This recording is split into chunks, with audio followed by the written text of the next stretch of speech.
శ్రేయ కోరుకున్న విధంగా తనకైతే శ్రీమంతం చేయడానికి అన్ని ఏర్పాట్లు బాగానే చేస్తారు. అయితే అక్కడికి అవని వాళ్ళ అమ్మ కూడా అక్కడికి వస్తూ ఉంటారు.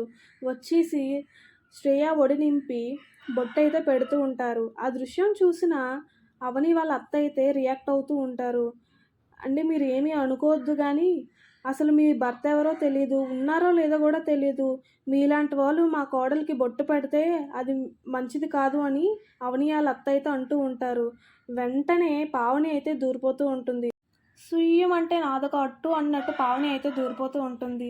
అవునా ఆంటీ గారు, అసలు మీకు తెలీదా? మీరు చాలా పెద్దవాళ్ళే కదా! మీకు తెలియాలి కదా! ఇలాంటి పనుల దగ్గర అసలు మీరు ఉండకూడదు అని చాలా మాటలతో అవని వాళ్ళ అమ్మగారినైతే బాధపెడుతూ ఉంటుంది. ఆ మాటలు అన్నీ వింటున్న అవని వాళ్ళ అమ్మగారైతే చాలా బాధపడుతూ ఉంటారు. అయ్యో! అనవసరంగా ఇక్కడికొచ్చానేమో అని బాధపడుతూ ఉంటారు. ఆ మాటలు వింటున్న అవని కూడా బాధపడుతూ ఉంటుంది. అప్పుడు వాళ్ళ అమ్మతో ఇలా అంటూ ఉంటుంది. "అమ్మా నువ్వు ఆ రూమ్‌లోకెళ్ళి ఉండమ్మా" అనుకోని చెప్తూ ఉంటుంది. ఇంకా అవని ఆ మాట అనగానే ఇంక వాళ్ళ అమ్మగారు గూడా ఇంకా ఏడుస్తూ ఆ రూమ్‌లో నుంచి వెళ్ళిపోతూ ఉంటారు. పక్క రూమ్‌లో ఉండడానికి అయితే వెళ్తూ ఉంటారు.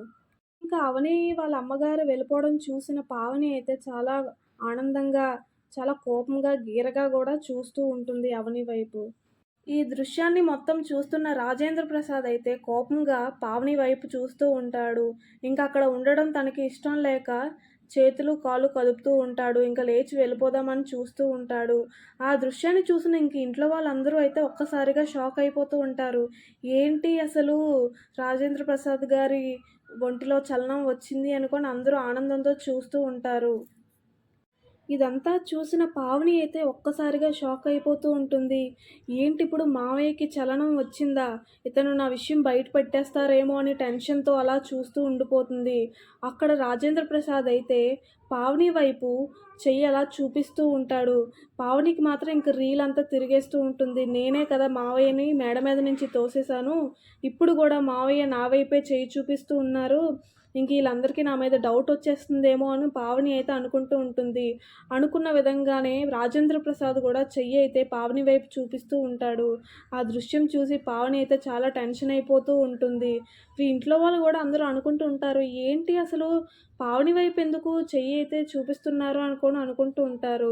గానీ ఈ దృశ్యాన్ని చూసి ఎవరైనా ఎక్కువ ఆనందపడ్డారంటే అది అవని మాత్రమే.